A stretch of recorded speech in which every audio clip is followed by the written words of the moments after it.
Olá, irmãos, paz e graça seja com todos. Louvemos o nome do Senhor por sua bondade, sua graça e a sua misericórdia para conosco. Nós iremos dar continuidade à mensagem que o Senhor tem nos concedido. A mensagem que tem por título Neemias e os inimigos obstinados. Oremos ao Senhor então, pedir as bênçãos dos altos céus. Oremos ao Senhor. Senhor nosso Deus, Santíssimo Pai Celestial, louvado e engrandecido é o teu nome santo. Abençoe-nos, Senhor, a darmos continuidade a essa mensagem, a esse trabalho, a esta obra, a propagação dessa mensagem de reavivamento e despertamento de reforma. Em Cristo Jesus, Senhor. Amém. Olá, irmãos, Deus abençoe a todos. Nós iremos dar continuidade à mensagem que tem por título Neemias e os inimigos obstinados.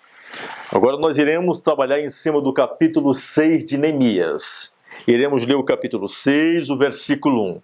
Aqui nós iremos iniciar o capítulo e aqui tem uma conspiração, certo? Os inimigos do povo de Deus levantam uma conspiração contra Neemias, no capítulo 6. Ora, sucedeu que quando Sambalate e Tobias e Gesem, o árabe, e o restante dos nossos inimigos ouviram que eu havia edificado a muralha e que não havia fenda, embora naquele tempo eu não tivesse posto as portas nos portões, que Sambalate e Gesem mandaram dizer-me: vem, reunamo-nos em alguma das aldeias da planície de Onom.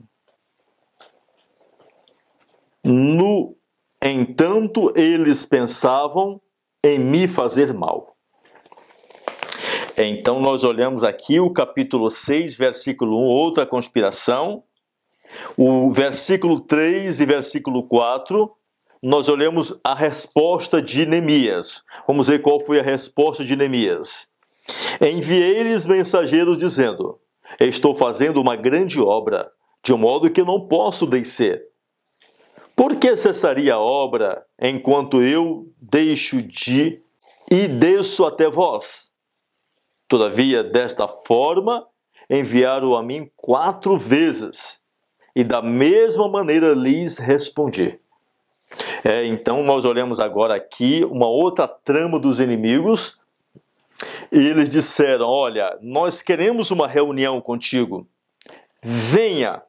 E Neemias disse: eu não posso descer, estou fazendo uma grande obra, não posso ir até vocês. E isso tem acontecido em nossos dias. Muitos líderes, eles estão vendo o povo de Deus prosperando, a mensagem se avolumando, e eles se reúnem e dizem: olha, você vai.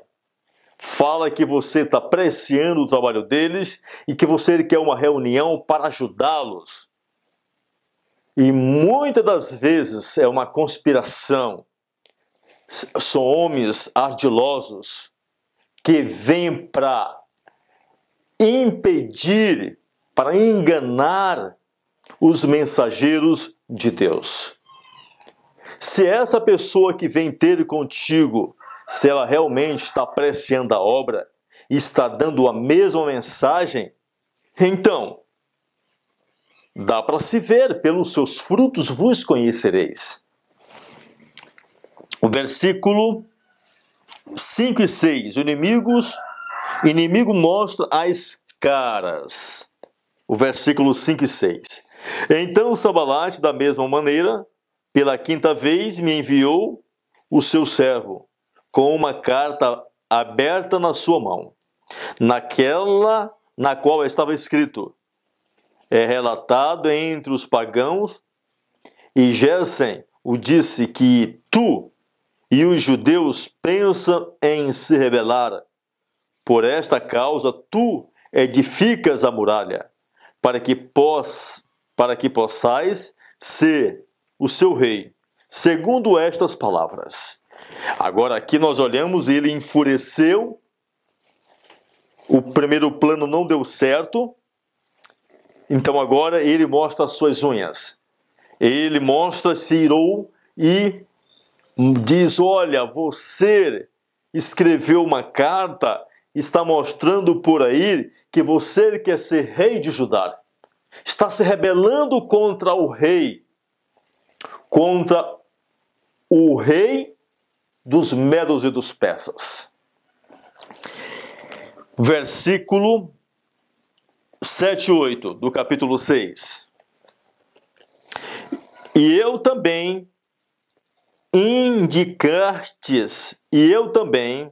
e tu também indicaste profetas para pregarem de ti em Jerusalém, dizendo: há um rei em Judá, e agora isto será relatado ao rei, segundo estas palavras: vem, portanto, agora, e consultemos juntamente. Então mandei dizer-lhe: de tudo o que dizes, coisa nenhuma sucedeu, mas tu as inventas do teu próprio coração. Então agora nós estamos olhando aqui no capítulo 7 e 8, calúnia, mentira e difamação. Então essas são as táticas que o inimigo usa. Primeiro o inimigo ele vai usar o elogio, vai tentar vir a ti dizendo que quer contribuir e que quer te ajudar. Ele quer conhecer todos os planos para depois te derrubar. Então, quando isso não funciona, essa conspiração, então agora ele usa a calúnia, a difamação, a mentira. Para quê? Para enfraquecer a obra de Deus, enfraquecer a mensagem que está sendo pregada, enfraquecer a mensagem que está sendo levantada, enfraquecer a reconstrução dos pilares que foram lançados por terra. Então o inimigo ele usa várias táticas para tentar impedir o avanço da obra de Deus aqui na terra. No versículo 9.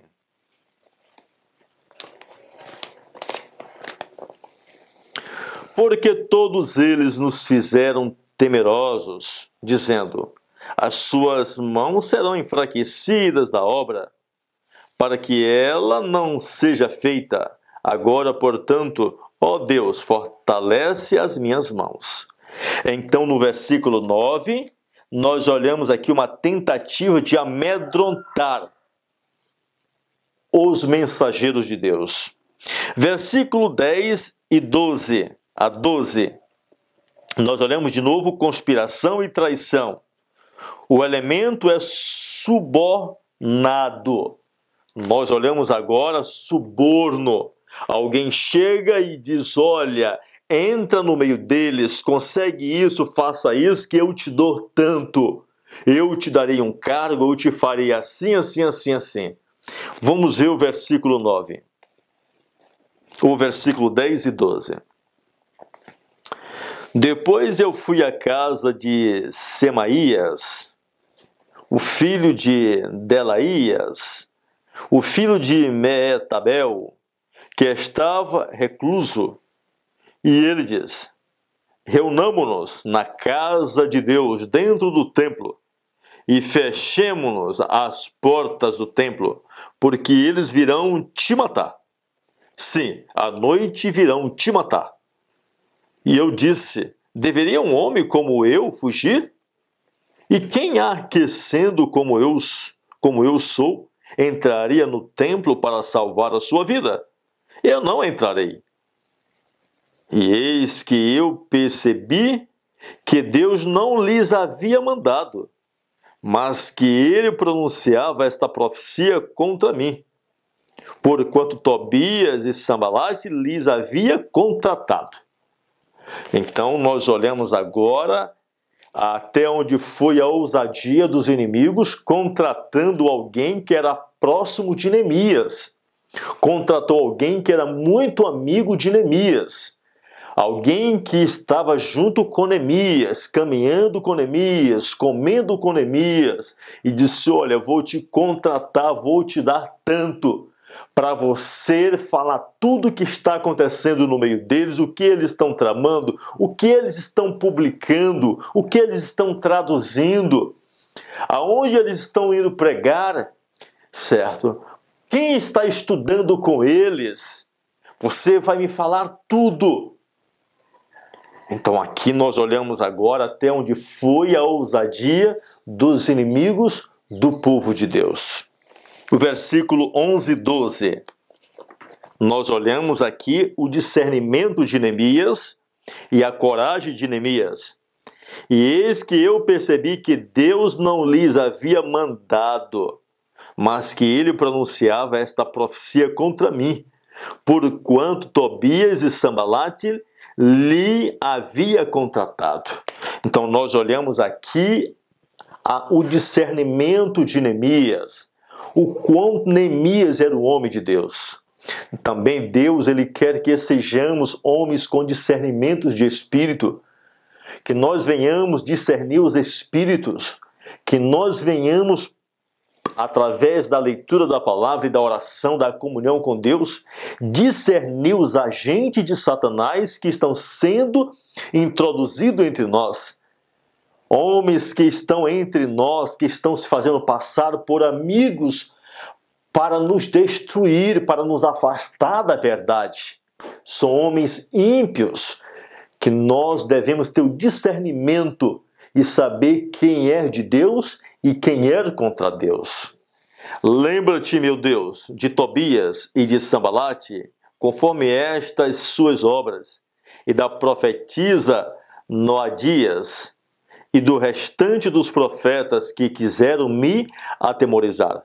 Assim, foi terminada a muralha no 25º dia do mês de Elu, e 52 dias. E sucedeu que, tendo ouvido todos os nossos inimigos e todos os pagãos que estavam junto a nós, ficaram muito desanimados aos seus próprios olhos, porque perceberam que esta obra fora feita pelo nosso Deus. Então, Neemias aqui conclui dizendo que a obra foi realizada por Deus. Eles foram instrumentos de Deus. Então, da mesma forma, esta obra ela vai ser concluída. A obra de reforma que Deus iniciou através do seu povo em 1844, ela vai chegar à sua conclusão. E todos os inimigos dentre nós, que estão no nosso meio, tentando nos atemorizar, nos amedrontar, estão conspirando contra nós, eles irão se decepcionar. Vamos ler a lição de Escola Sabatina de 93, página 1993, página 93. Por vezes, Neemias ouviu boatos acerca desse ataque iminente. Suas orações ajudaram-no, porém, a manter a coragem. Ele deteve momentaneamente o programa de construção e armou o povo, colocando em grupos familiares nos pontos mais fracos das defesas da cidade. Recomendou então que se lembrasse de sua força, que sua força estava no Senhor, e que pelejasse por seus irmãos, filhos e filhas, mulheres e lares.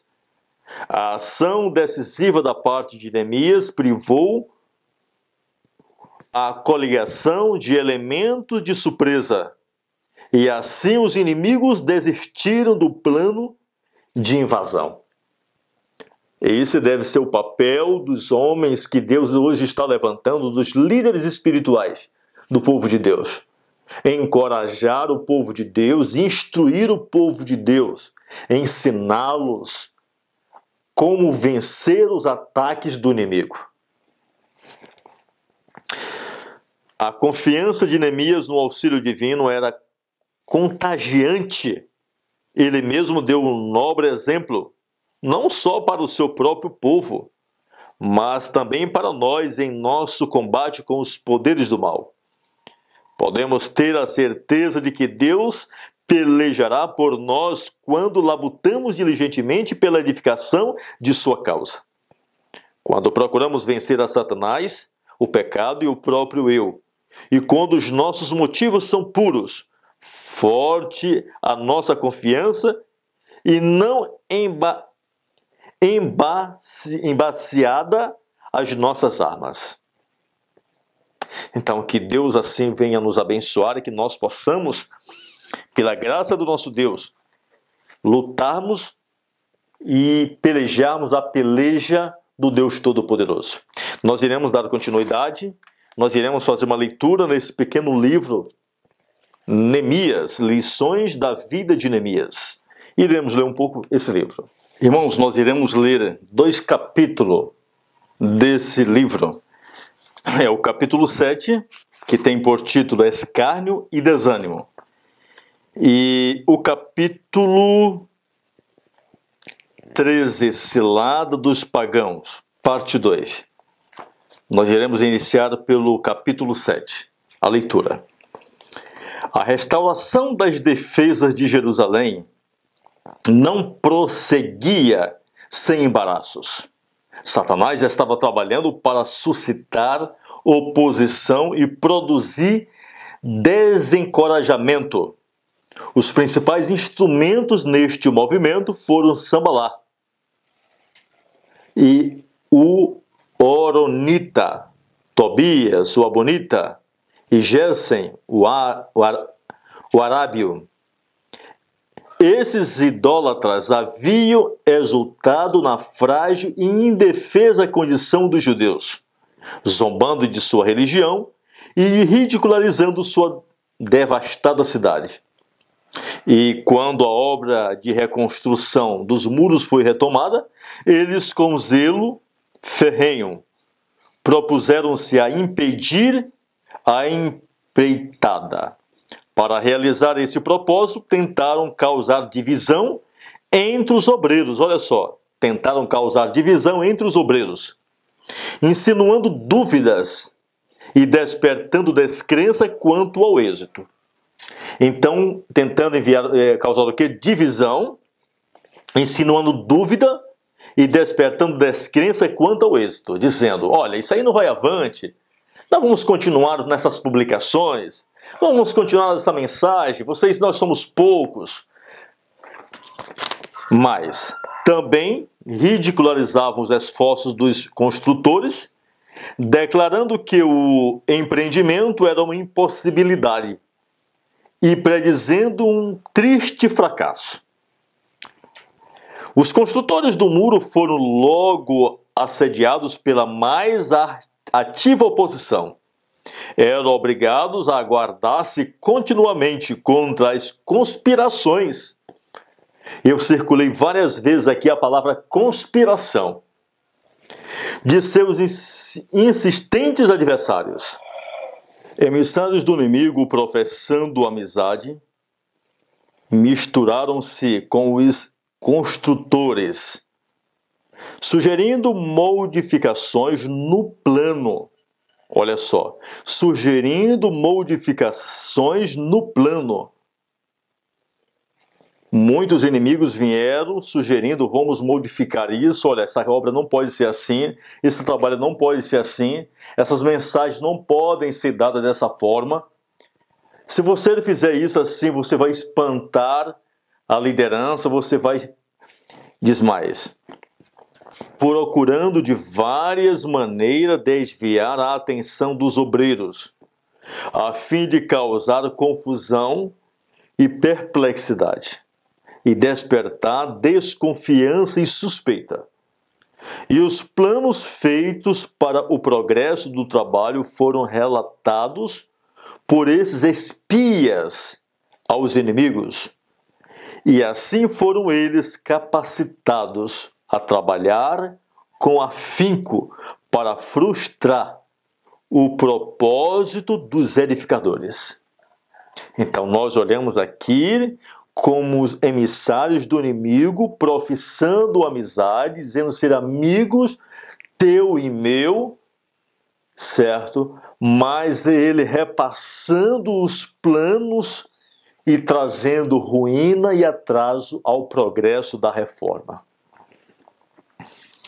Mas Neemias continuou a buscar de Deus guia e sustento, e a tarefa prosseguiu até que as rupturas começaram a desaparecer, e o muro em toda a sua extensão alcançou a metade da sua altura planejada. Vendo os inimigos de Israel, quão vão foram os seus esforços, encheram-se de ira. Até então não havia ousado empregar medidas de violência. Certo, até então eles tentaram usar de artimanha, conspirando, certo, comprando pessoas lá dentro, mas quando eles viram o progresso da obra, eles fizeram o quê? Se iraram e buscaram planos para usar medidas de quê? Violência. Isso aconteceu no passado, tem acontecido e vai acontecer. Se os nossos inimigos ele não nos consegue nos comprar, então se ele não nos consegue através da lisonja, então vai chegar um momento em que ele vai usar a violência contra nós. Diz mais. A experiência de Neemias repete-se na história do povo de Deus em nossos dias. Deus a profetiza que o que aconteceu nos dias de Neemias iria se repetir na história do povo de Deus, adventista do sétimo dia, nos últimos dias. Os que labutam na causa da verdade descobrirão que não o podem fazer sem provocar a ira dos inimigos dela. Você não pode se levantar, amigo, para dar uma mensagem de reforma e reavivamento sem você despertar os inimigos dessa mensagem. Os inimigos dessa mensagem. Uma vez, um amigo meu me falou uma frase muito interessante. Alguém estava falando mal de mim, estava me perseguindo, e ele disse assim: fica tranquilo, ninguém joga pedra em árvore que não dá bom fruto. E é verdade. Árvore que não tem bons frutos, ninguém joga pedra. Ninguém vai jogar uma pedra numa árvore que não dá bom fruto. Certo, amigo? Então, se alguém não está te jogando pedras, é porque você é uma árvore infrutífera, não produz bom fruto, não está atrapalhando a obra do diabo aqui na terra. Diz mais: os que labutam na causa da verdade descobrirão que não o podem fazer sem provocar a ira dos inimigos dela. Embora tenham sido chamados por Deus para a obra em que se acham empenhados, e seu procedimento seja por ele aprovado, não podem fugir à vergonha e ao escárnio. Serão denunciados como visionários. Olha só, indignos de confiança. E eles dizem: olha, esse homem não pode se confiar nele. Você é um mentiroso, é isso, é aquilo, é um visionário, está enganando. Diz mais: intrigantes, seremos chamados de intrigantes, visionários, seremos chamados de hipócritas, tudo, enfim, que sirva ao propósito de seus inimigos. As coisas mais sagradas serão apresentadas a uma luz ridícula, a fim de divertir os ímpios. Então isso aí vai servir de diversão aos ímpios. Quanto mais ele calunia o mensageiro de Deus, mais ele difama, mais isso serve para ele como uma diversão para eles. Uma pequenina dose de sarcasmo e humor vulgar, unidos à inveja, ciúmes, impiedade e ódio. Aqui diz inveja, ciúmes, impiedade e ódio. Inveja porque não está fazendo o trabalho de Deus, inveja porque não conhece a mensagem para apresentar, ciúmes porque não estão fazendo, não se colocam nas mãos de Deus para fazer o trabalho. Agora sente inveja, sente ciúme, começa a caluniar o homem, o obreiro que Deus levantou para dar a mensagem. E diz aqui, impiedade e ódio é suficiente para instigar o riso do escarnecedor profano. Aqui diz que isso desperta o riso de quê? Do escarnecedor profano. E esses gracejadores presunçosos afiam mutuamente seu engenho, encorajando-se reciprocamente em sua obra blasfema. O desprezo e a zombaria são de fato penosos para a natureza humana, mas têm que ser suportados por todos que são fiéis a Deus. O desprezo e o que? A zombaria. É muito difícil de ser suportado pela natureza humana, mas os servos de Deus vão ser o que? Desprezados, certo? E irão passar por muita zombaria. Esse é o quinhão do verdadeiro povo de Deus, daqueles que estão dando a mensagem. A mensagem do terceiro anjo. Diz mais. É política de Satanás desviar assim as pessoas de realizarem a obra que o Senhor lhes impôs. Escarnecedores, orgulhosos não são confiáveis.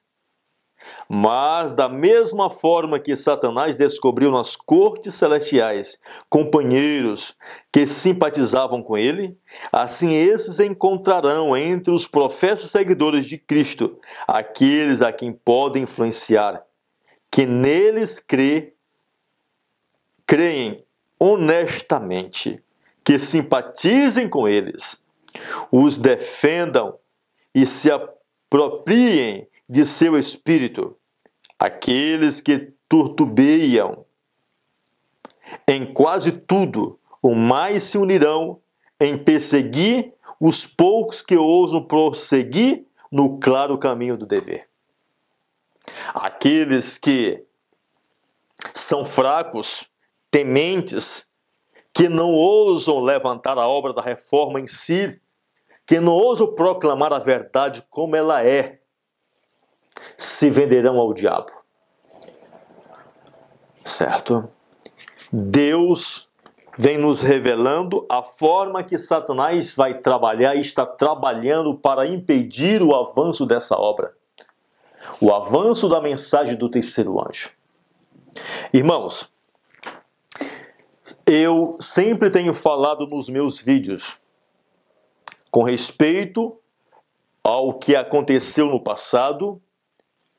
Eu me lembro que quando eu entrei na Igreja Adventista do Sétimo Dia, a mensagem ela estava começando a ressurgir. E naquela época nós iniciamos um movimento muito forte e era chamado esse movimento leigo. Era chamado os leigos. Em São Paulo, em Pernambuco, em todos os lugares e no mundo todo. Os movimentos leigos estavam sacudindo, dando a mensagem. Mas logo apagou, sumiu, desapareceu.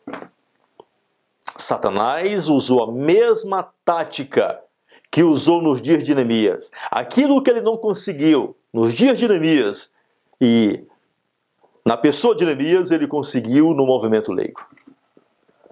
Tudo bem, Deus levanta de novo um movimento, agora é chamado de um movimento da verdade presente. Certo, movimentos da verdade presente.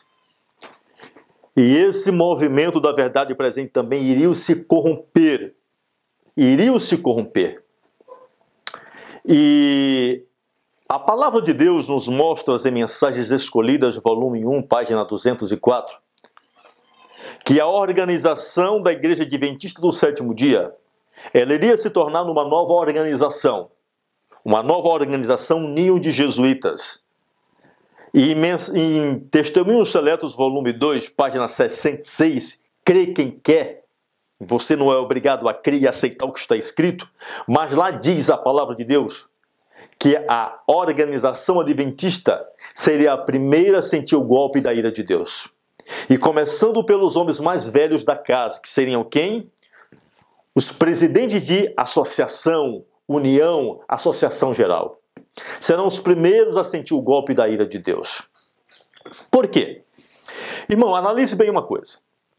Hoje nós estamos olhando muitas partes do mundo, mulheres sendo ordenadas como pastores. Algum irmão que é iludido, certo? A gente vê dentro dos movimentos de verdade presente, chega assim, não, isso aí não foi apoiado pela Associação Geral, o nosso líder maior, são uniões rebeldes. Mas entenda bem uma coisa, irmão. Olha, se um membro da tua igreja, ele erra, ele peca, ele roubou, matou alguém, fez alguma coisa, a liderança da igreja vai lá, o pastor se reúne e disciplina o irmão. Esse irmão é excluído, é afastado durante um ano, ou etc. Por quê? Porque houve uma quebra de mandamento, um desrespeito à autoridade daquela igreja e daquele pastor. Então ele se reúne, no amor de Deus, vai lá e exclui aquele irmão. Então, se uma união dessa ordenou uma mulher que isso é uma blasfêmia contra Deus, é paganismo, é catolicismo, é paganismo, então o que deveria fazer a Associação Geral? Ia lá e disciplinava toda aquela união, todos aqueles líderes, disciplinava eles e excluiria aquela mulher chamada pastora. Ah, se isso fizesse, sim. A Associação Geral estava mostrando que ela não estava apoiando de maneira nenhuma aquela blasfêmia. Mas a Associação Geral, ela está jogando de camuflagem, iludindo esses que se dizem de verdade presente, que não têm o conhecimento da verdade, tem uma paixão cega, uma obediência cega a uma liderança cega. Certo? Como a gente vê muito hoje nos grupos de WhatsApp. Muitos defendendo. Não, mas a Associação Geral vai até o final. A palavra diz que será o primeiro a sentir o golpe da ira de Deus. Certo? Está bem escrito. Então, qual é a finalidade do meu argumento? É mostrar que hoje esses grupos de movimentos de verdade presente que estão surgindo são ramificações dessa nova liderança, dessa nova organização. São ramificações para trazer de novo os membros sinceros que estão descobrindo a verdade, que estão sacudindo as algemas da apostasia das quais estavam sendo presos.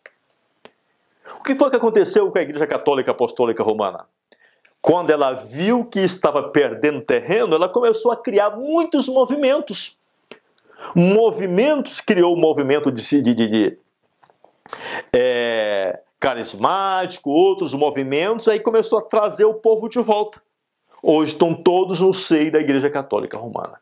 A profecia mostra que haveria uma igreja mundial. A Igreja Católica é mundial. Ou seja, que todas as igrejas iriam se tornar uma só unidade. Todos beberiam do vinho de Babilônia. Só escaparia o remanescente de Israel. O remanescente está lá em Testemunhos Seletos, volume 2, página 64, que é chamado de a pequena horte que permanece na luz. E a palavra de Deus diz bem claro, a esses que estão levantando a lei pisado a pé, não deveis chamar de Babilônia. Certo? Não são babilônicos. Irmãos, nós iremos concluir essa leitura desse capítulo que estamos lendo. E eu digo uma coisa para vocês, amigo. Hoje a palavra verdade presente virou moda na boca de muitos. Certo? Muitos que se dizem de verdade presente não querem erguer a mensagem, não querem proclamar a verdade direta. Certo? Não quer pregar a mensagem de reforma e reavivamento, não está dando a mensagem, cada um vive do jeito que quer. certo? Não estão dando a verdade. Estão com uma profecia lá do profeta que diz: nós queremos ser chamados somente pelo teu nome, mas comeremos nossa própria comida, vestiremos nossa própria roupa, mas queremos apenas sermos chamados de adventista do sétimo dia, a verdade presente. Certo? Nós iremos concluir ao Senhor aqui nesse momento, agradecer por toda a bondade, mas eu quero só arrematar esse pedacinho aqui. Aqueles que titubeiam em quase tudo, mais se unirão em perseguir os poucos que ousam prosseguir no claro caminho do dever. E a mesma inimizade que conduz ao desdém, à zombaria, inspirará numa oportunidade favorável medidas mais cruéis e violentas, especialmente quando os obreiros de Deus são ativos e bem-sucedidos. Se você é aquele que está titubeando para lá e para cá, que leva uma pressão da mulher ou dos filhos, você fica amedrontado. Eu frequentei uma igreja, estava numa igreja um dia de sábado, faz poucos dias, e ao sair da igreja, estava numa cidade, um irmão me convidou, um velhinho me convidou, um senhor de idade convidou para almoçar com ele. Almoçar lá em casa. Tudo bem. Ao chegar lá, eu disse... irmão, tem arroz com feijão? Eu falei, como arroz com feijão, meu irmão? Ele pôs o arroz e eu falei, irmão, eu não como carne. Ele vinha trazendo, né, a carne, eu falei, não como carne, irmão. Ô, irmão, não como, mas tem arroz com feijão? Eu digo, eu como arroz com feijão. E quando eu levei, irmão, eu não como comida esquentada no sábado. É pecado, é mandamento de Deus, é uma quebra de mandamento. Ele chegou, sou irmão, e eu aqui esquenta a comida por causa da mulher, irmão. Certo? É porque eu não quero arranjar briga, não quero arranjar confusão aqui em casa, e por isso a gente termina esquentando a comida. Ou seja, o covardão preferia ficar em paz com a esposa, com os filhos e desagradar a Deus, titubeando para lá e para cá. Certo? O outro diz, irmão, eu não quero arranjar confusão com a minha mulher, irmão. Deixa ela usar a calça e o batom dela, entendeu? Para não ter confusão dentro de casa. Está titubeando.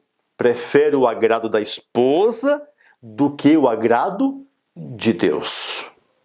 Assim, hoje nós estamos vendo muitos de verdade presente, muitos homens de verdade presente, que se diz de verdade presente, se olha a esposa dele, está com a cabeleira parecendo a cabeça de um homem, tosquiadinha, batãozinho nos lábios, com a calça, toda vestida de calça, blusinha apertando os seios, Mas ele diz a verdade presente, está pregando a verdade presente. Mentiroso! Não prega a verdade presente coisa nenhuma. Está iludindo, se iludindo e iludindo a outros.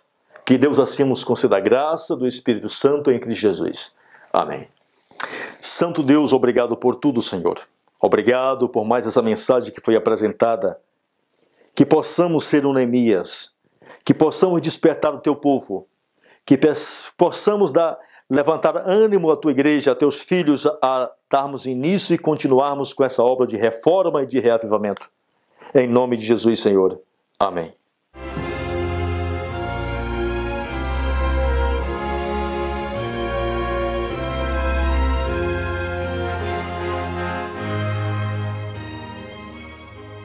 Eu convido a todos que se inscrevam no canal Despertai 1844.